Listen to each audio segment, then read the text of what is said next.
Donald's new toy. It was pouring with rain, and Donald was bored.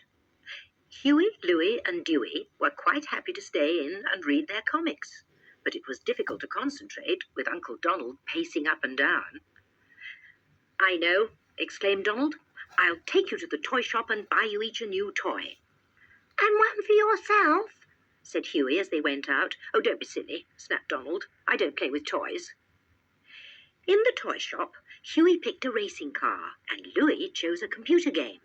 But Dewey couldn't decide. "What about that lovely red hula hoop?" suggested Donald, because he liked the look of it himself. "Well," said Dewey, who was more interested in the space rocket. But before he could say another word, Donald picked up the hoop, paid for all the toys, and bustled the boys out of the shop. Back home it was still raining fast, so Dewey stood his hoop against the wall and played with Huey and Louie's new toys instead. They pretended not to notice Donald slipping out of the door in his raincoat. But while he played with Dewey's hoop in the garden, the triplets were clustered round the window, watching.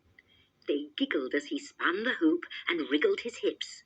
The hoop just slid down to his feet and landed. Bonk! Donald picked up the hoop and stormed out of the gate. "We'd better follow him," said Louie. "He's sure to get into trouble." Donald was going to play at rolling the hoop down the hill instead. At first the hoop just wobbled and fell over, but at last off it went, gathering speed as it shot down the hill.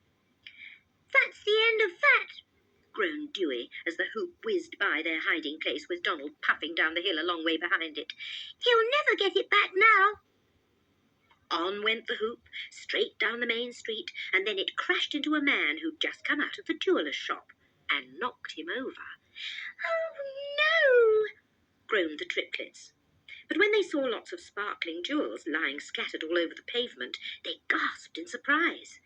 The runaway hoop had knocked over a jewel thief. The boys raced down the hill and grabbed the stunned robber just as the jeweller came out of his shop.